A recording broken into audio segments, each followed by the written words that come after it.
You ever notice how some people walk through life almost invisible? The kind of person you pass every single day, maybe even nod at politely, but never really see? That was George. George was the janitor at a towering corporate office downtown, the kind of glass and steel monument where executives in $1,000 suits strutted through the lobby, sipping designer coffee and barking orders into Bluetooth headsets. And in that same lobby, every morning without fail, was George, pushing his mop bucket, wiping down glass doors, collecting trash bags that smelled like stale takeout and cigarette ash. To most people, George was just background noise. A uniform, a set of rubber gloves, a body moving quietly in the corners of their world. Nobody cared that George was always the first one in and the last one out. Nobody noticed how he lingered just a little longer in the executive boardroom after meetings, or how he paused when shredders whirred late at night. Nobody asked why this janitor, in his late 50s, still carried himself with a quiet dignity most men in suits couldn't fake. They saw a man at the bottom of the ladder, but George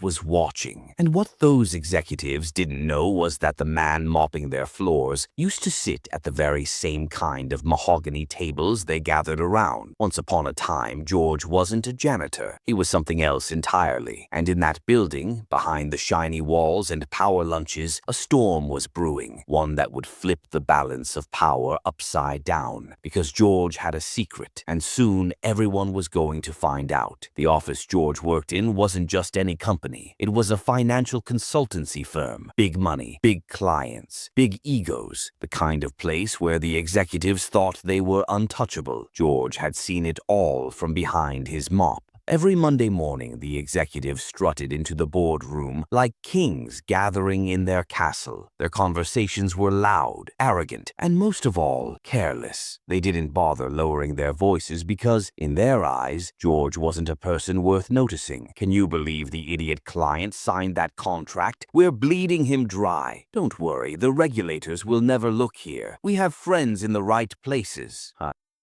Let's expense the Vegas trip under client development. Again, George never reacted. He just kept cleaning, kept collecting their trash, kept pushing that mop. But in silence, he was piecing together a puzzle. One conversation here, a shredded memo there, a careless email left open on a glowing monitor. See, these men weren't just arrogant. They were corrupt. They were siphoning money, lying to investors, cheating employees, and laughing about it. And while they thought George was invisible, he was listening. He was remembering. There was one executive in particular, Richard, the CEO. He was the worst of them all. Smug, cruel, the kind of man who chewed people up and spat them out. George had overheard him once boasting to another exec, "You want loyalty? Buy a dog. Employees are replaceable." George clenched his mop that day so tightly, his knuckles turned white, but he never showed his hand. He kept his head down, his face blank, because George had patience. He knew one thing those wolves in suits didn't. The janitor always sees the dirt first. For most people in the office, George was just the old guy with the mop. But what they didn't know, what George never told anyone, was that this mop was only his cover. You see, George wasn't always a janitor. 20 years ago, he had been a forensic accountant for the government, the kind of specialist who could look at a pile of numbers and see exactly where the crime was buried. He worked on some of the biggest white-collar cases in the country, tracking down fraudsters and bringing them to their knees. He had once been respected, even feared, but corruption ran deep, even in the agencies he worked for. When George uncovered a scheme involving powerful politicians, they made sure his career ended abruptly, blacklisted, smeared, forced into silence. That's when George disappeared into the background. No one wanted to hire him in finance again, so he took the kind of job no one asks questions about. Janitor, a man nobody notices, a man nobody remembers. But George never forgot them. The powerful, the corrupt, the wolves in suits. And now, years later, fate had placed him right in the middle of another den of thieves. Every late night, he stayed behind in the office, mopping floors. He wasn't just cleaning. He was collecting evidence. Old habits die hard. He copied documents left on printers. He memorized numbers from whiteboards before they were erased. He pieced together shredded papers from trash bins, one slip at a time. time. He even slipped tiny recording devices into corners of the boardroom. To the executives, George was nothing, but in reality, George was building a case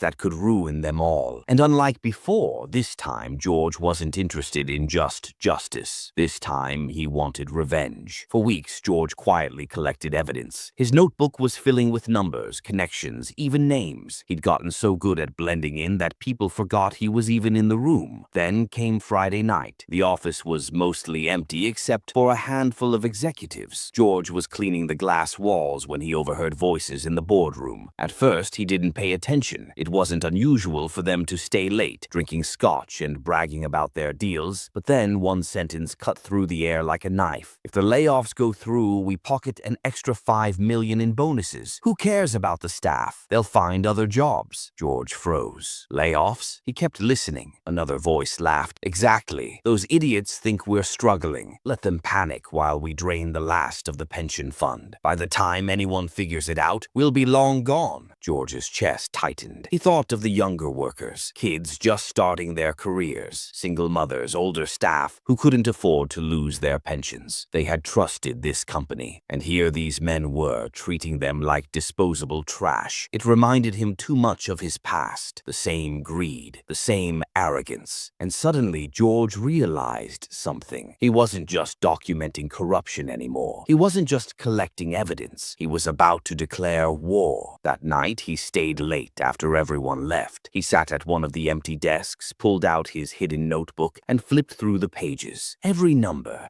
every conversation, every scrap of evidence was staring back at him. For years, George had been invisible, a ghost in the background. But ghosts can be dangerous. George wasn't going to the authorities this time. Not yet. This time, he would destroy them from the inside out. And it all started with one move, quietly leaking a single piece of information to the press. The kind of leak that would send shockwaves through the company. The kind of leak that would make the wolves start turning on each other. George didn't sleep that night. His hands trembled as he typed on the old laptop he kept hidden in his closet. He'd been careful for weeks, but now it was time to act. He wrote a simple email. No name, no signature, just a subject line. Evidence of pension fraud. Confidential. Attached were scanned copies of numbers he had jotted from the executives' careless conversations. A trail of missing funds, with enough detail to make a journalist curious. He didn't send it to the police. Not yet. He knew from experience that people with this much power had friends in high places. If the wrong cop saw it, the whole thing would be buried. So George sent it to a hungry financial reporter who had made a career of exposing corruption. Then he shut the laptop, sat in the dark, and waited. By Monday morning, the office was on fire. Not literally, but the atmosphere was electric. Executives stormed in early, clutching newspapers and whispering urgently in the corners. Headlines screamed, "Corporate pension funds missing millions. Anonymous whistleblower claims inside fraud." The cleaning staff whispered too. "Did you hear? Someone's blowing the whistle." George kept his head down, pushing his mop across the marble floors as if nothing was different. But inside, his chest thumped with adrenaline. For the first time in years, he felt alive. By afternoon, it was chaos. The boardroom doors slammed shut. Security guards paced the halls. The executives barked at each other, each one desperate to figure out who had leaked the information. George moved silently through the storm, his mop gliding, his ears open. He heard one of them mutter, "It has to be someone in accounting. No janitor would understand the numbers." George smirked to himself. That's what you think. What they didn't realize was that the janitor they ignored had once handled financial fraud cases for the IRS. He knew their tricks better than they did. The first strike had landed, but George wasn't finished. This wasn't about one headline. This was about dismantling their empire piece by piece. And the next move, he was going to hit them where it really hurt, their money. The executives were panicking, but George knew one thing. Panic only mattered if it cost them money. So while they scrambled to cover their tracks, George prepared his next strike. That evening, instead of going home after his shift, he stayed in the office under the guise of extra cleaning. The guards barely glanced at him. They were too busy patrolling for imaginary whistleblowers in suits. George had a different mission. He carried a small USB drive tucked inside his cleaning cart. To anyone else, it looked like trash. cash, but inside it carried a weapon, a script he had written years ago when he still worked for the IRS. Something simple but devastating. It could expose transaction trails, flag inconsistencies, and trace hidden accounts like bloodhounds chasing scent. When the floor was empty, George quietly slipped into the accounting department. His hands shook. Not from fear, but excitement. He plugged the USB into a forgotten desktop terminal, tucked beneath stacks of invoices. The screen blinked. His code began crawling through the network, copying data faster than the executives could ever bury it. Within minutes, George had everything. Offshore accounts, shell companies, transfers disguised as consulting fees, billions in stolen money. And now he had proof. But George didn't want to just expose them. He wanted them to feel it. So before pulling the drive out, he executed one last command, rerouting a test transfer into a frozen dummy account controlled by a government watchdog. Just a fraction, $5,000, almost unnoticeable compared to the billions. But that fraction was enough. The watchdog system flagged it instantly. By morning, alarms would be blaring across financial regulators' desks. And the beauty, the transfer had come directly from one of the executives' accounts. By dawn, George was back at his modest apartment, sipping coffee, staring at the city skyline. Somewhere in the skyscraper behind him, men in suits were about to wake up to their first real loss. For the first time, they would feel powerless. George leaned back and whispered to himself, "Now the game begins." Morning came like a hammer. At 9:07 a.m., the boardroom of Helios Capital was in chaos. An emergency alert from the regulators had landed in their inboxes, flagging a suspicious 5,000 transfer that originated from one of their untouchable accounts. "Who the hell authorized this?" barked Mitchell, the CFO, slamming his fist on the polished mahogany table. "It's a mole," another snarled. "Someone inside has access. We've been compromised." The executives, men who prided themselves on their calm, were now snapping at each other like cornered dogs. And in the middle of it all, George moved silently through the building, vacuum in hand, head down, invisible. But he wasn't as invisible as he thought. That afternoon, while polishing the boardroom glass, George overheard it. One of the executives muttered to a security chief, "Sweep every employee. Background checks. Even the janitors." George's blood ran cold. For years, he had built a routine that made him invisible. Now, for the first time, he felt their eyes drifting toward him. By the end of the day, he noticed cameras that hadn't been there before. Security men in suits walking the halls, whispered orders. The net was tightening. That night, George returned home to his tiny apartment. For the first time in years, he locked his door, checked the windows, and left the TV running just for noise. But paranoia couldn't drown out his determination. If they suspected him, then he had to move faster, strike harder, finish this war before they pinned him down. He opened his laptop, plugged in the USB, and stared at the folders full of stolen data. The executives thought they were hunters, but George had already set the bait. George wasn't just reacting anymore. He was leading the game. At midnight, in the silence of his apartment, he crafted a new message. Not to the regulators, not to the police, but to the public. Using an anonymous Dropbox, he sent a carefully curated file to 3 investigative journalists. Not everything, just enough to make headlines. Enough to cause panic. By 7 a.m. the next morning, the first article exploded online. Helios Capital under federal scrutiny. Anonymous source leaks proof of fraud. The executives arrived at the office in a frenzy. Phones ringing non-stop. Investors demanding answers. Their empire, once untouchable, now had cracks showing for the whole world to see. But George wasn't done. He returned to work as if nothing had happened. Vacuum, mop,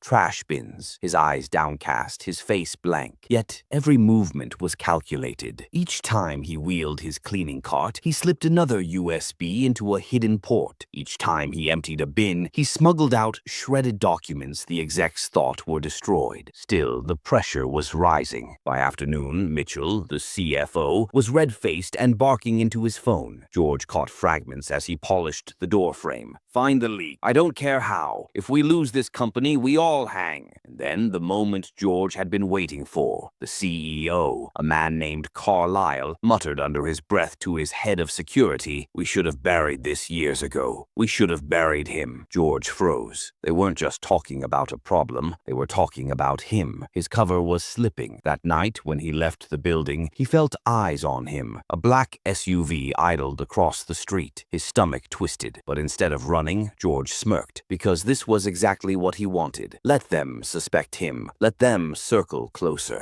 The trap was nearly sprung. George knew the walls were closing in. The black SUV had followed him for 3 nights straight. Every time he left his building, its tinted windows glared like soulless eyes. But instead of panic, George felt calm. This was the final act he had been rehearsing for years. At 3 a.m., under the soft hum of a street lamp, George slipped a package into the SUV's back windshield wiper. Just a plain envelope, nothing more. Inside, a single USB drive. By morning, the executives were in chaos. Carlyle, the CEO, stormed into the boardroom waving the drive like it was a live grenade. "He knows. Whoever this is, he has everything. Look at this." The screen flickered on. Spreadsheets, wire transfers, shell companies in the Caymans, names of politicians, dates of illegal payouts. Enough evidence to bury them all. Except it wasn't real. George had forged it. Not perfectly, just convincingly enough to scare them, because fear makes people sloppy. Mitchell, the CFO, snapped first. He shouted, "We should have never moved the offshore accounts under Carlyle's name." The room went still. Everyone's head turned toward him, and in that silence, George's hidden recorder, planted earlier that week in the boardroom vent, captured every word. By noon, George sent the real recording, with Mitchell's panicked confession, straight to the same journalists. This time, no forgery, no games, just truth, raw and undeniable. The headline hit faster than wildfire. CFO admits to fraud in leaked audio. Helios Capital imploding. Investors fled. Stock plummeted. Carlyle's empire cracked wide open. And George? He cleaned the office quietly as security rushed around, shredding files, smashing hard drives. No one looked at the janitor. No one ever did. By evening, Carlyle was screaming into his phone, "Find him. Whoever planted this, find him before he ruins us." But it was already too late. The noose had tightened. The next morning, the city woke up to chaos. Helios Capital's name was plastered across every headline, every news channel, every social media feed. Fraud scandal unfolds. Executive confession leaked. Helios collapse begins. In the penthouse office, Carlyle slammed his fists against the glass table, veins bulging. "Find him. Whoever is behind this, he's destroying us." But the more they scrambled, the faster the walls closed in. Investigators stormed their offices. Whistleblowers came crawling out of the shadows. Clients demanded their money back. The mighty empire Carlyle had built on greed was turning to dust. And George? He stood in the corner, mop in hand, invisible as always, watching the panic with a calm smile. When security guards barked at him to leave, George simply nodded, dropped his uniform badge on the counter, and walked out the front doors. No one stopped him. Why would they? He was just the janitor. That night, George sat in his tiny apartment, a whiskey glass in hand. He opened an old photograph, the last picture he had with his brother. The brother who'd lost everything to Helios's schemes years ago. The brother who hadn't survived the shame. George whispered, almost like a prayer, "It's done. They'll never hurt anyone again." Across the city, police sirens wailed. Carlyle and Mitchell were being dragged out in handcuffs, cameras flashing. Shareholders sued. The company filed for bankruptcy, and the world watched in shock as titans of finance fell like dominoes. George didn't need applause. He didn't need credit. He only needed silence, peace, and the knowledge that justice had finally been served. As dawn broke, he packed a single duffel bag and slipped onto a train, leaving the city. No trace, no trail, just a ghost, disappearing into the horizon. The empire was gone. The truth was out. And George, the man no one ever noticed, had delivered the final checkmate.